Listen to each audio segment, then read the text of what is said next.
Welcome back to Martins and More. My name's Maury Rutch. And I'm Spoon Phillips. And this episode's brought to you by our Patreon members.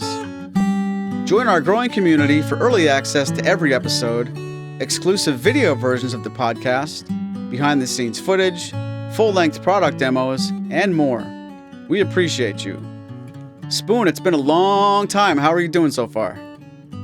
I'm doing pretty good. I hope your spring ended well and your summer's starting good. I can say mine is, and I'm looking forward to another season of Martins and More, particularly since we're going to be focusing a lot on topic suggestions from some of our loyal listeners. Right you are. We ended last season by asking you guys, what should we talk about next?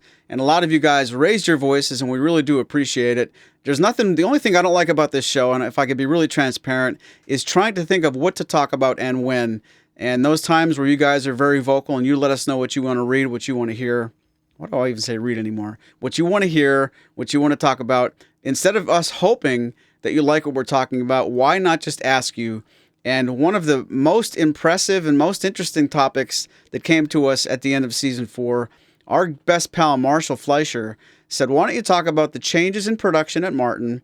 And for example, a D28. Why would somebody buy a 50s D28 versus a 70s D28? Why wouldn't somebody just buy a brand new one?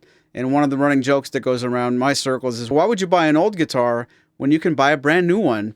Well, of course, there's lots of reasons why you'd want to buy a used D28 if, for example, it was a 30s or 40s D28 or it was a 60s D28. And it is not fair to say at all that a D28 is a D28 from its inception all the way up until now. Boy, how many changes do you think really happened off top of your head, Spoon, if I said walk from the very first D28 up to a 2024 model, just without even thinking before you answer? Is it more than a dozen? I'd say absolutely. That's a really interesting proposition. So I don't know if anybody likes to keep score out there, as Bob Costas used to say, for you youngsters keeping score at the baseball games. Maybe somebody could tick off things that are mentioned that are changes as the venerable and world famous D28 goes through its quick history lesson before we really get down into the modern Martin guitars. And by modern, I think most people would agree you're talking post-1969. Some people would say maybe post-1985 before you get into what we would call the modern C.F. Martin and Company and the way they make guitars. But and we'll certainly focus a lot on what's been happening this century, which has been very exciting.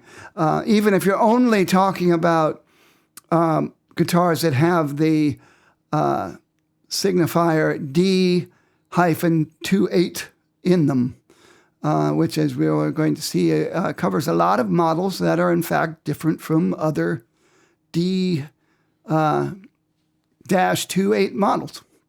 So for people who don't know, and we should say this right now, if you're not that familiar with Martin nomenclature, most Martin models, you have that little hyphen in the middle of the name, and anything on the left side of the hyphen typically often deals with the body size.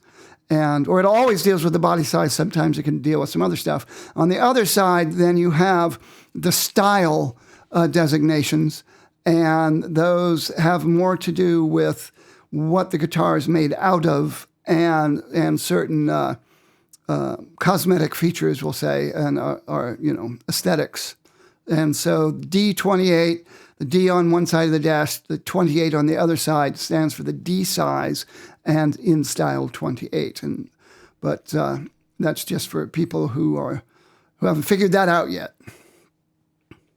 So back up just 1 second, if you don't mind. You were talking about the D28 almost always has the letter D, the dash, and the 28. Are you daring to say there are some guitars in the Martin lineup that are basically close relatives or descendants of the D28 that have either, I shouldn't say that they don't have the letter D in there, but could there be D28s in modern production that have extra letters, but they really are a D28 in, what is it, a wolf in sheep's clothing? Is that the saying?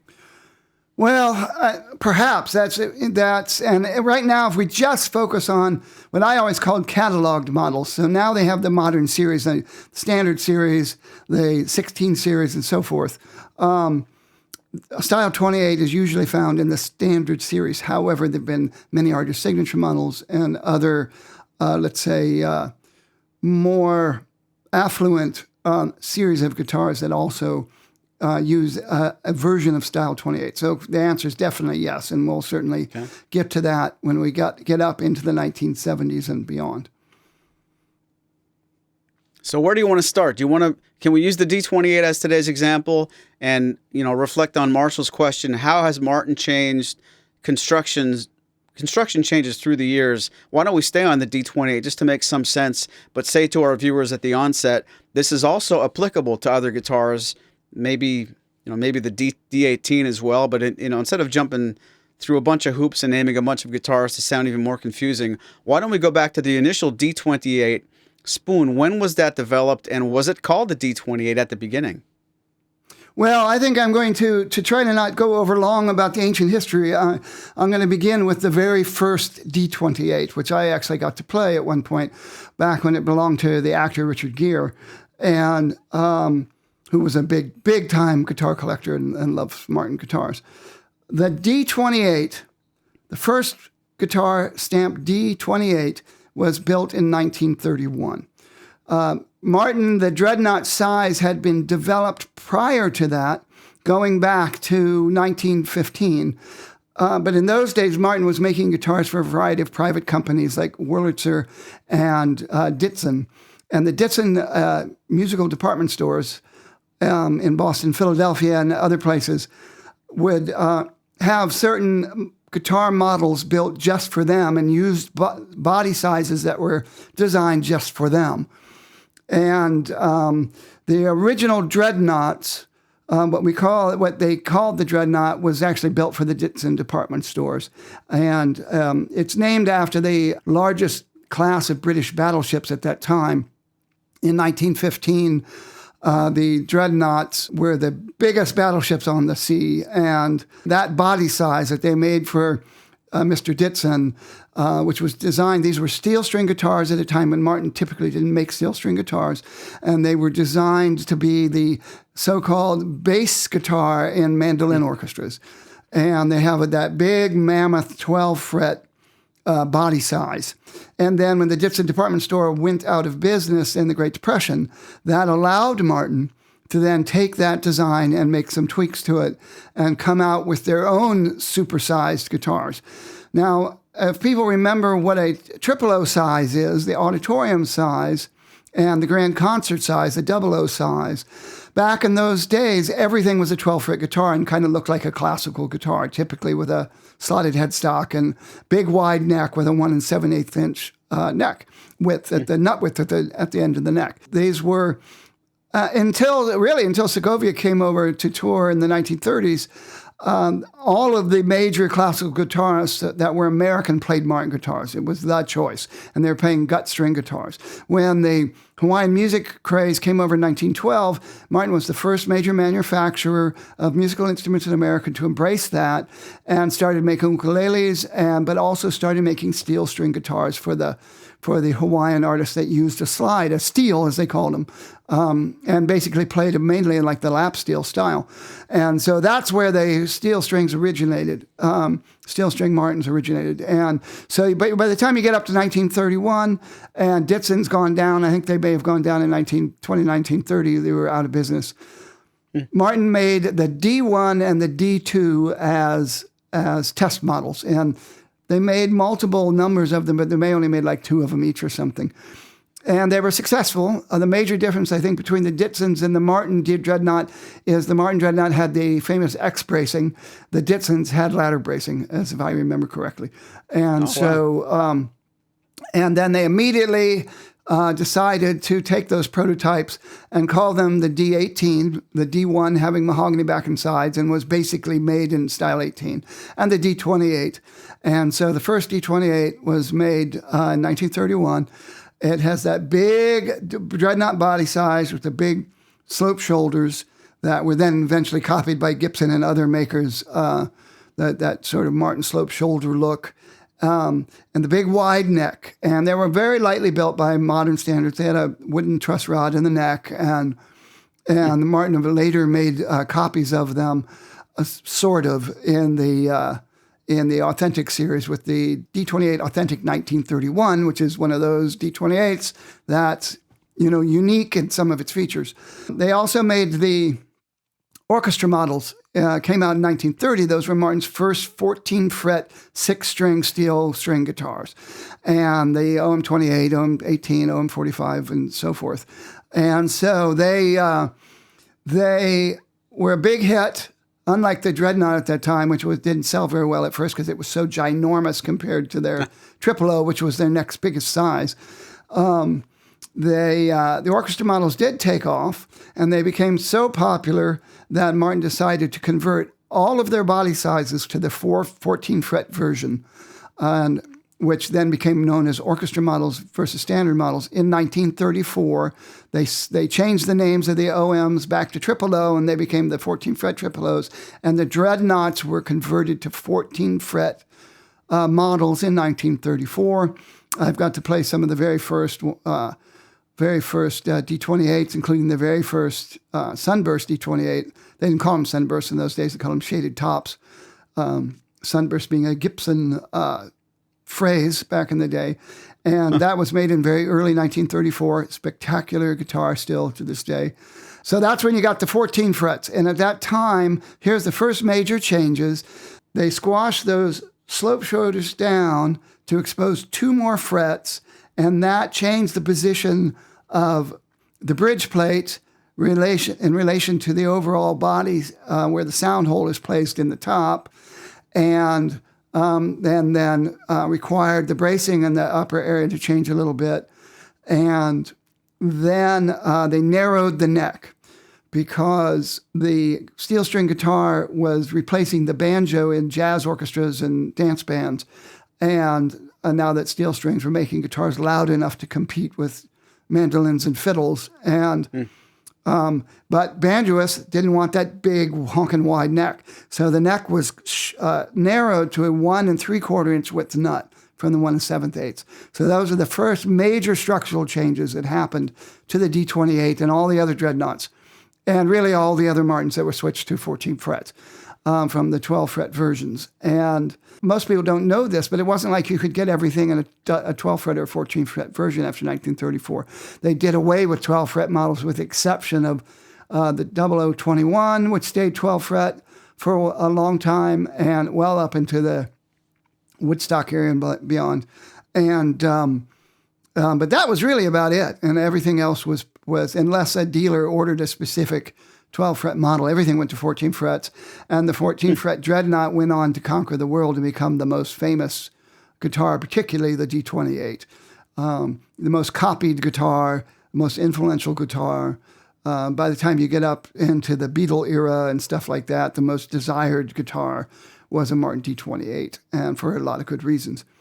In those days, the old style 28. Well, let me ask you this: what do you think of when you think of somebody says to you, Maury, what's the difference between these golden era 30s D28s and later D28s? Well, it's funny. The very first thing that comes to mind when you just got done talking there, if somebody wants to get a D28 and they don't want to buy a 2024, you can't go all the way back to the beginning to get a 14 fret version because the very first version was 12 fret. But what do I think about when it was the 30s D28s? Is that the question? Yes.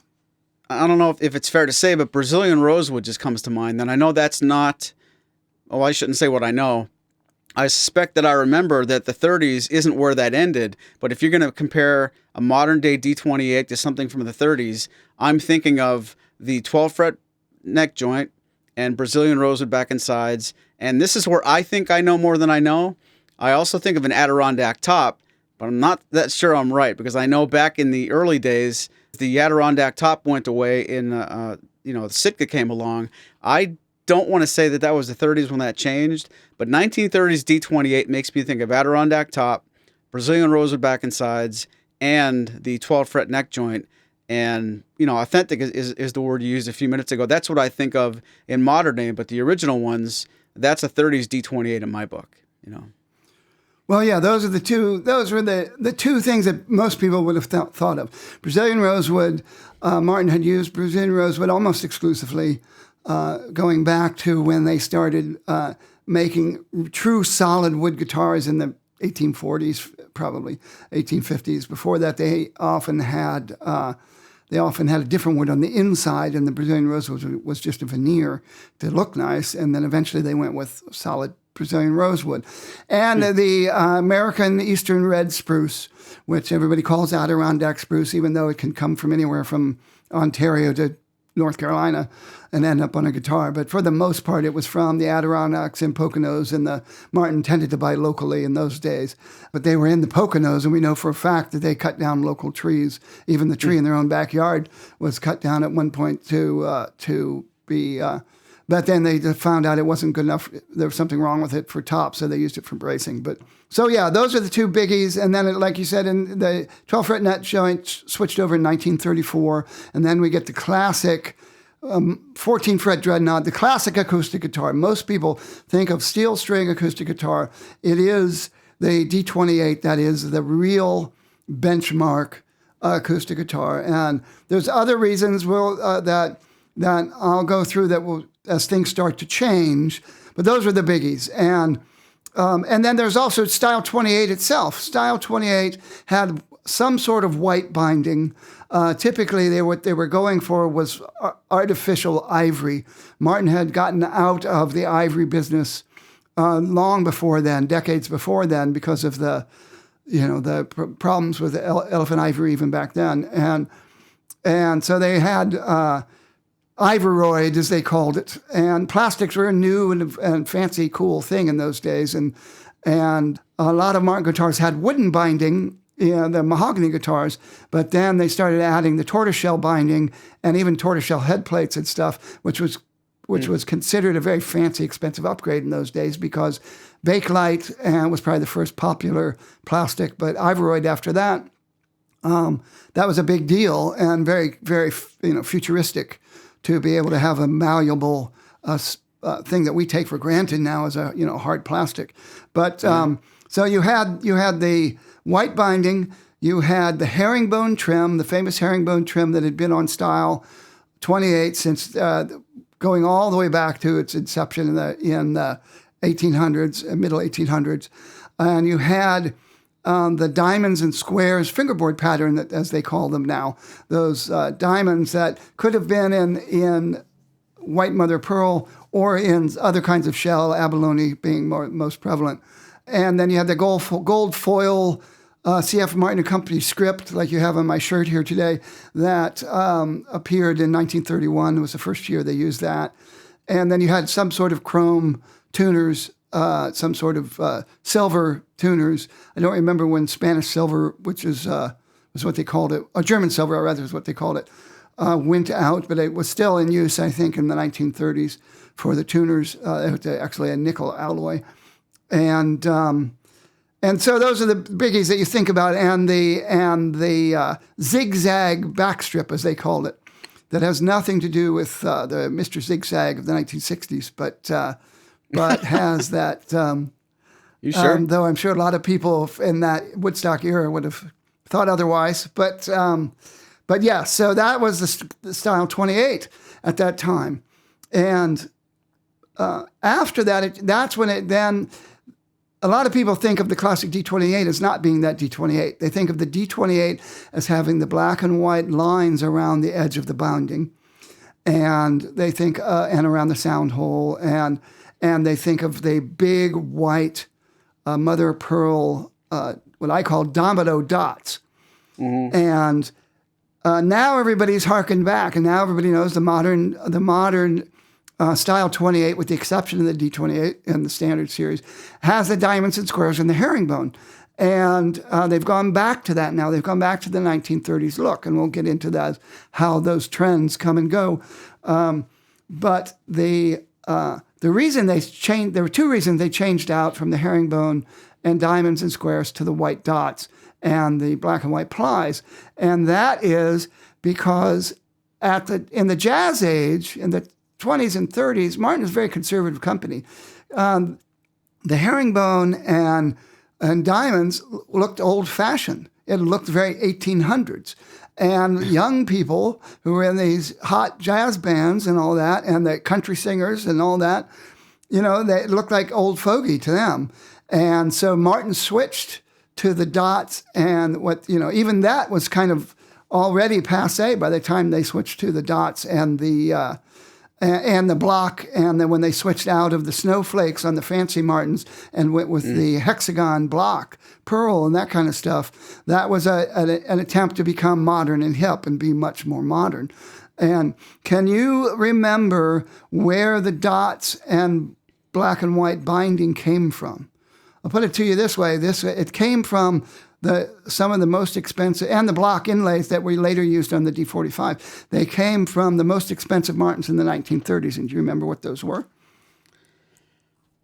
It's going to be a trick question. I sort of... They don't make them anymore. Let's put it that way. They don't make them anymore. So, are you talking about arch tops? I'm talking about the arch tops. That's where it came from.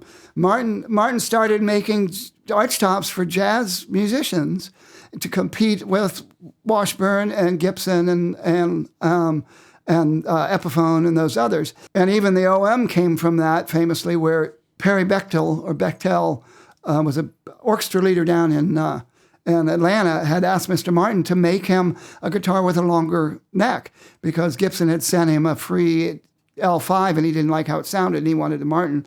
And so that led to Martin inventing the 14-fret guitars. Orchestra models. And so, but they made jazz guitars for, with the arch tops, but they didn't sell very well. They didn't catch on, partially because it didn't have a true floating fretboard like the true arch tops did. They were not carved backs. The bodies were made like normal Martins, but they had a suspension arch top. I don't know if that's what you actually call it, where it's really the braces that are forcing the top to be arched, and so they're not carved arch tops. And the fretboard was glued to the top, so it had a dampening effect. So you didn't get the kind of resonance you get from a Gibson L5 or those other makers who made arch tops. And they actually cost more than regular Martins. But then they took those looks, and they took the dots and the black and white ply bindings, and they took the big pearly markers on their more expensive arch tops and transferred them over to the D45s and transferred the dots over to the 28s. And you have to remember at this time, Martin basically made the D18, the D28, and the D45, and that was it.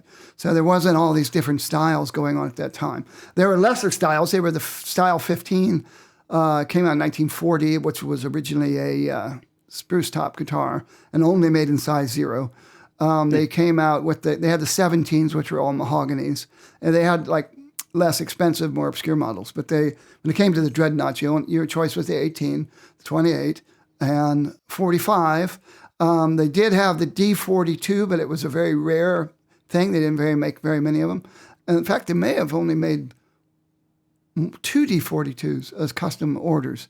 Style 42 was around in smaller bodies with snowflakes that ended at the 5th fret, so they were different than Style 45. But anyway, now I'm getting into a tangent. So that's a long answer to, yes, you're correct, Brazilian rosewood and Adirondack spruce is what you think of those kind of instruments. But what about on the inside? What was different about 1930s Martins, once we get up into the 14-fret Martins, and the Martins that came later in, let's say, the 50s, 60s, 70s, on the inside of the guitar? What were the major differences? Well, now we're talking about Martin guitars, plural, not the D28, right? Well, we can talk about the D28, but let's just talk about bracing and bridge plate. What was different about the bracing and bridge plate of the 1930s Martins that was gone for decades until it came back later? Well, those of you guys listening at home, you're going to learn with me as I answer this question, because this is something that I always think I'm totally sure about, and more often than not, I get one little piece wrong. I know scallop bracing came and went, and the bridge plate could be either rosewood or maple, but admitting that I don't know nearly as much as Spoon on the subject, I have it in my mind that from the very first day up until 2024 and beyond, D28 means the bracing is not scalloped, and I feel like I'm wrong.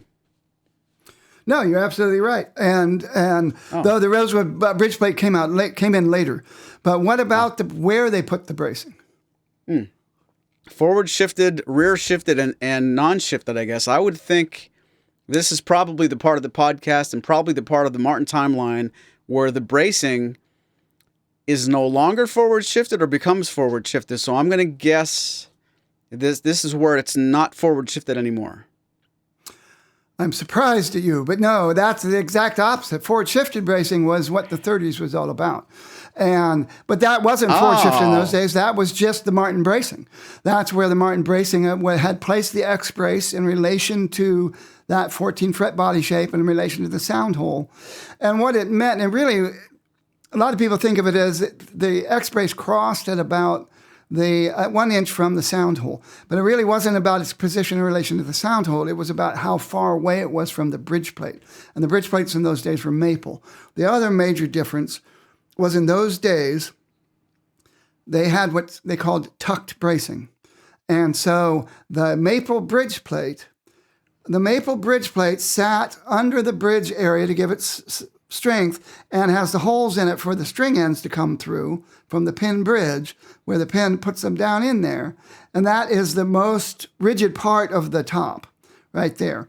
But it's also the X brace actually sat on top of the edges of the bridge plate. So the bridge plate was tucked in under notches, cut in to those two struts, the lower struts heading down into the bottom bout, lower bout of the guitar. The bridge plate sat underneath them and was glued to them.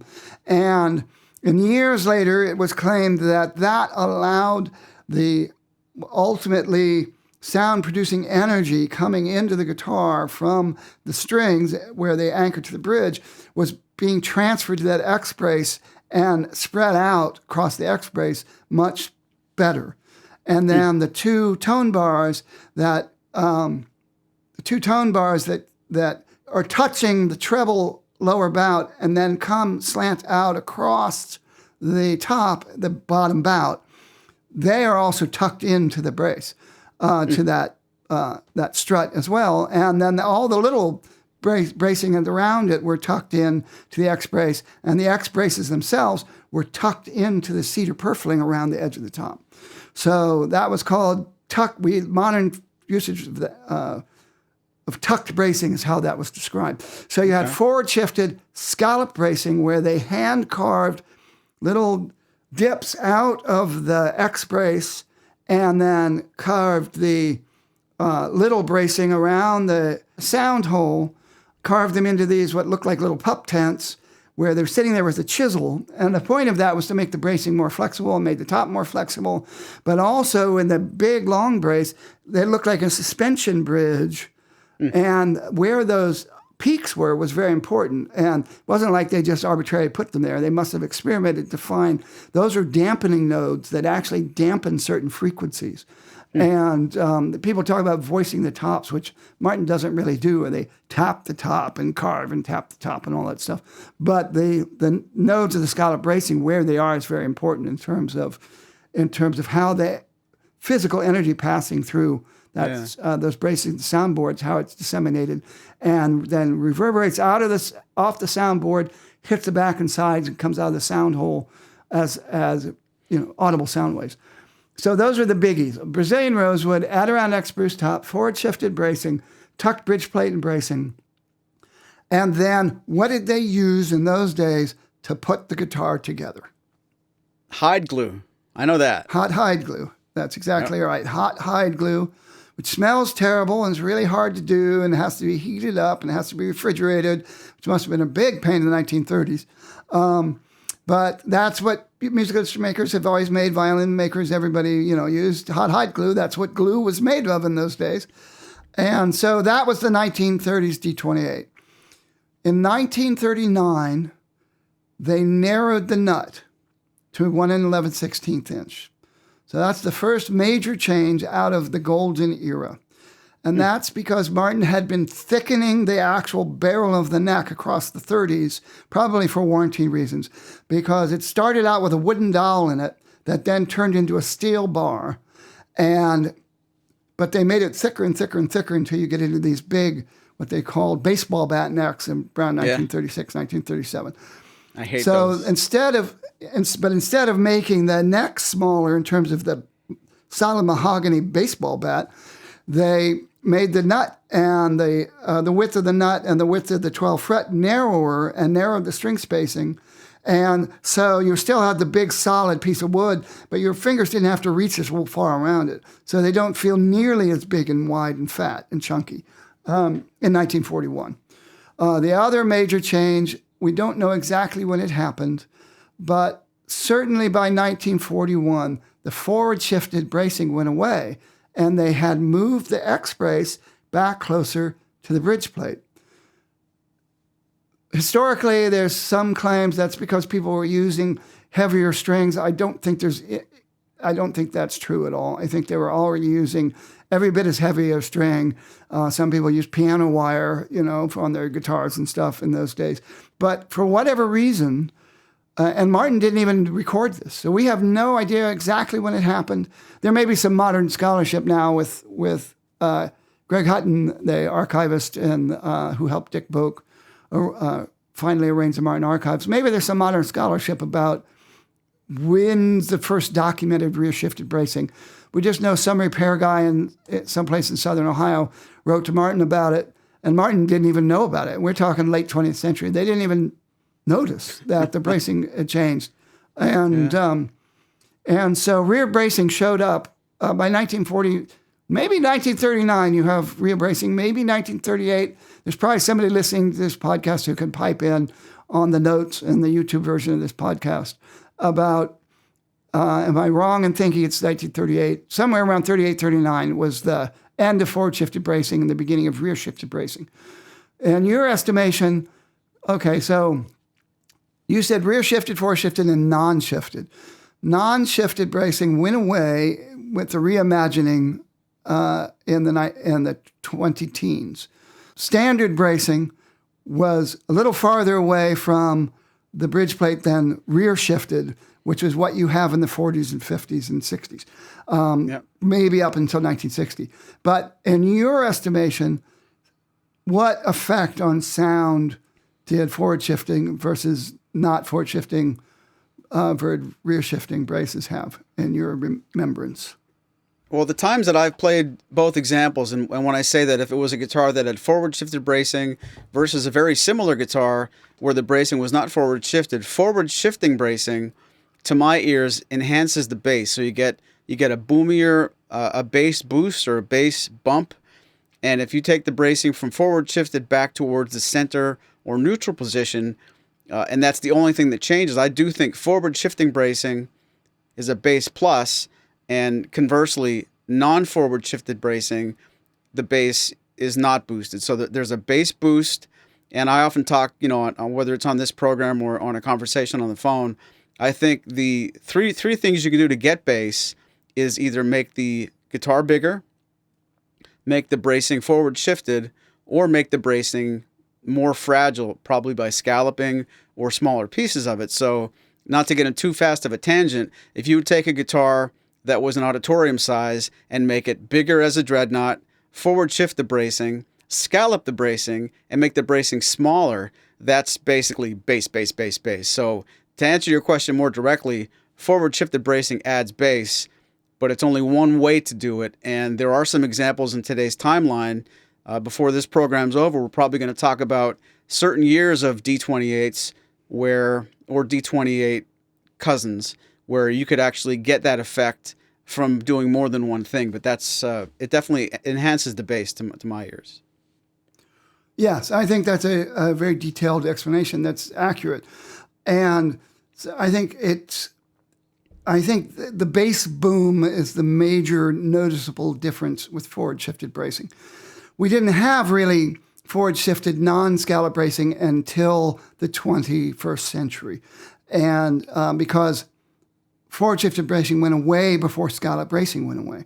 And that was one of the next biggest changes to the D28. Now, cosmetically, we're still talking about what is an ivoryoid binding, and we're talking about Brazilian rosewood, Adirondack spruce, ebony, probably exclusively African ebony at that time on these Martin guitars that are made in style 28 on up, style 28, style 42, style 45.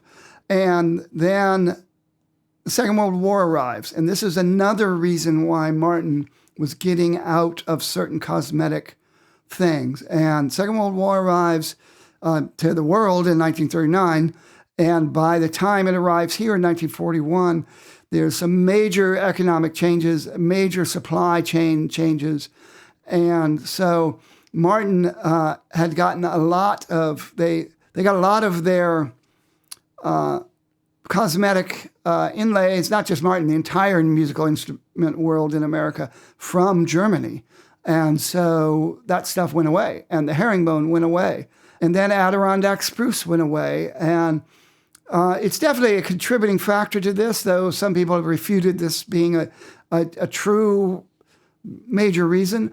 But Adirondack spruce was cut down in droves for the war effort, and it was used to make things. Most famously, it was used to make the struts that made airborne gliders that were used in large numbers for supplying armies, as well as airborne assaults and stuff like on D-Day and that kind of stuff. And so other people refuted, say, well, they couldn't have wiped out Adirondack alone just because of them building gliders, but it's entirely possible it was also used to make the Higgins boats for the landing craft and other things. But in other words, the war effort definitely absorbed an enormous amount of eastern red spruce, and it's stiffer and it was stronger than other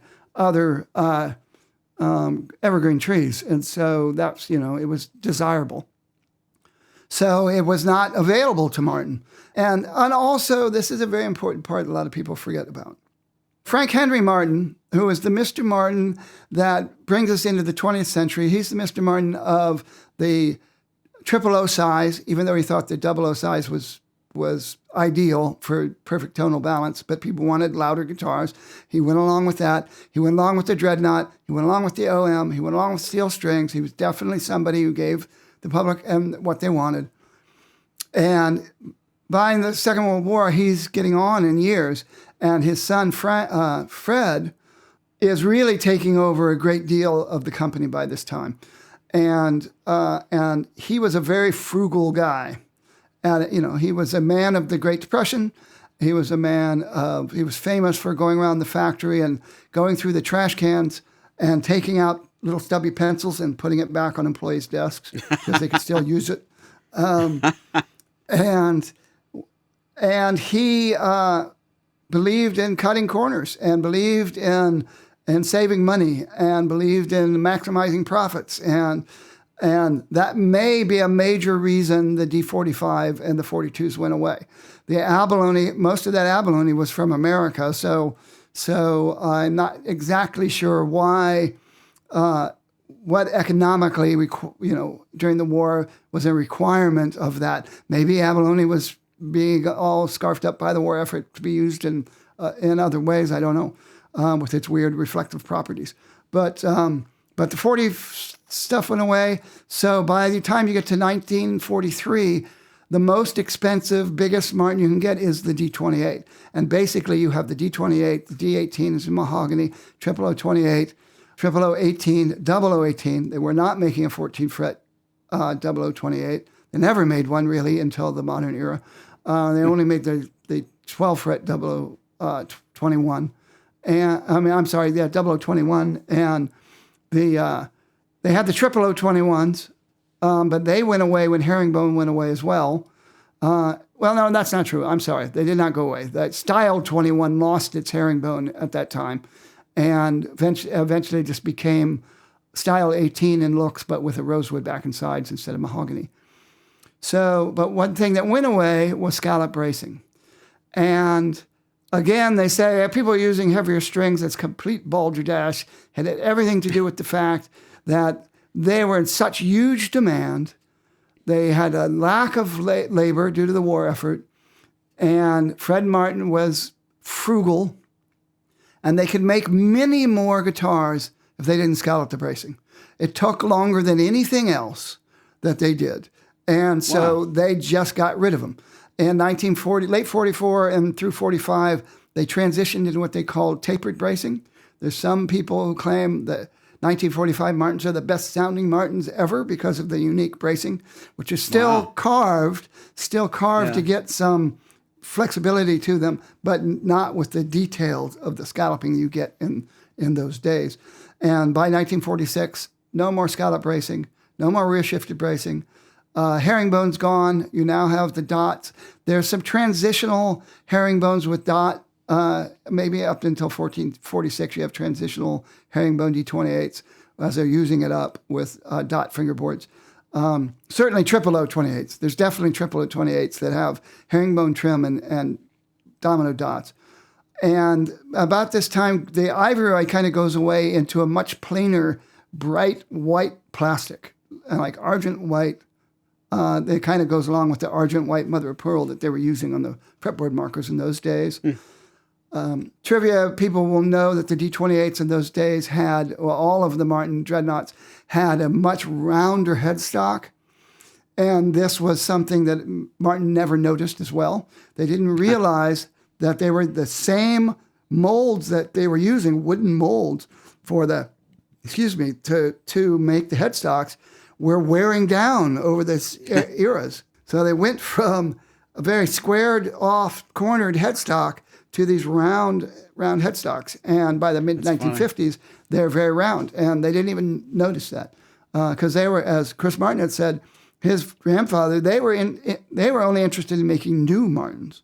They paid almost no attention to their predecessors' Martins. And so by the time you get up to 1955, when they introduced the D21, D28s are also, other major change was getting rid of the Adirondack spruce disappears, though we still know now that we found the ledgers that they figured out the codes, thanks again to Greg Hutton, they figured out the codes in the ledgers that told you what kind of spruce was on the top. So a lot of, what's the word you would use? Legends, myths and legends about Martins at that time. They didn't do away with Adirondack entirely. They did not bring in all these odd spruces and Engelmann spruces and all these sorts of things. A lot of people thought the mystery spruce from 1953 and all that were much simpler. Adirondack appears on Martins at least up until 1960, but very haphazardly and pretty rarely. You mainly get Sitka spruce from the Pacific Northwest, leading up to the reason I was bringing up Fred Martin being so frugal. You can get a lot more tops out of one Sitka log than you could ever get out of an Adirondack log. They're massively huger. So when you quarter saw the wood, or if, what I used to call fifth saw the wood, when quarter sawn wood became difficult to achieve, when you quarter saw the wood, you get much higher yield out of a giant Sitka log than you would have ever gotten from an eastern spruce log. And that was another major reason they switched over to Sitka.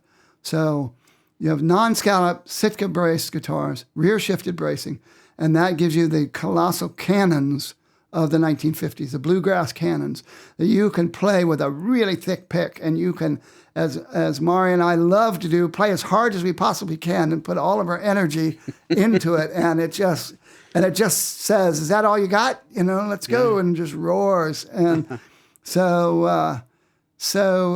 these are all what later became rear-shifted guitars. Rear-shifted bracing went away around 1960, where they moved the crossing of the X brace a little farther away from maybe in between rear-shifted and forward-shifted. Rear-shifted bracing did not reappear on Martins until the Authentic series came out with the 1941, the D28 Authentic 1941, and the D18 Authentic 1939. That was the return to rear-shifted bracing. I loved how those guitars sounded. You got a very focused bass, much more focused I think forward shifted bracing gives you a much more diffuse sounding bass. You still got more bass, still got more rumble. There was a richness to them, but it wasn't quite as rubbery, wallowing boom in the bass that you got out of the old D42, which had forward shifted scallop bracing and those kind of guitars. So that brings us up to 1960. And really the birth of the modern D28. The modern D28, as you said, all the way up into the 21st century, the modern D28, non-scalloped, non-forward shifted bracing. By 1960, when you get up into the folk boom, when the D28 was the most desirable guitar out there in the world, no longer rear shifted, it was what I would call the standard shifted, placement of the brace, non-scallop bracing, Sitka spruce top, rosewood back and sides, and then the D21 came out in 1955. That was basically a D18, but with Brazilian rosewood back and sides. All the myths about them shaving the tops thinner and all this stuff apparently is not true, though I still feel the D21 sound unique. And from the D28s, I think D28s typically sound darker and fuller. D21 sound more airy. And though Martin claims they did nothing to them to account for that, other than the fact they have a rosewood fingerboard and bridge, and that tells me that the less massive bridge, whether the fingerboard mattered or not, the bridge definitely mattered, having a rosewood bridge instead of a ebony bridge. Now, you're an electric guitar player. What are your feelings about, at least where electric guitars are concerned, does the species of wood and the density of the wood on the fingerboard matter in terms of tone? I don't know. Tim and I have this argument every time it comes up where you see a really cool guitar for sale. And yeah, but it's got a maple fretboard. And I play a Strat with the rosewood fretboard. He likes the maple. I'm sure you can find any two guitar players on the internet, whether you know them or not, and pose the question. It's a little bit funny and very generic. When I first started playing guitar, I went through a couple of inexpensive instruments along the way, and I really remember disliking one of my guitars, and that happened to have a maple fretboard. So my brain went right to maple fretboard reminds me of or makes me think of a guitar I didn't get along with. And then when I had my druthers, and you can order whatever you want, I started trying to find guitars with rosewood fretboards. I can't say with any certainty that you could blindfold me and I could even tell you.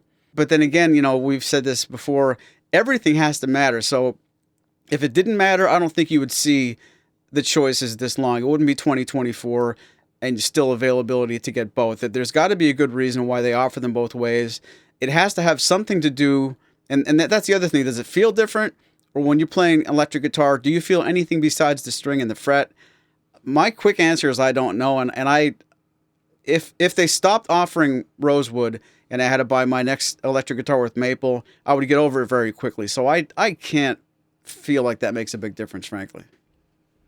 I've heard people who were very into this stuff, and big time professional musicians, they believe that it doesn't change the resonance, that the resonance somehow differently, and the way they test that is they play them unplugged. And that they feel like a rosewood, and that's very subtle. Anybody who's played an electric guitar unplugged knows you're not getting a lot of sound out of that thing unless it's a hollow body.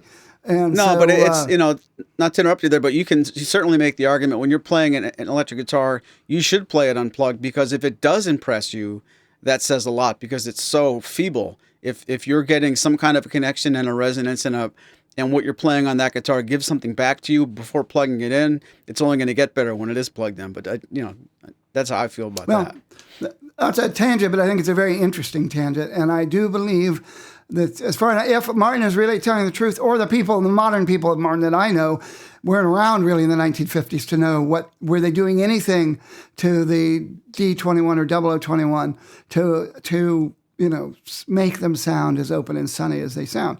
And to me, it's obvious that it's got to be, if everybody's telling the truth, the science would say it's got to be the rosewood fingerboard bridge.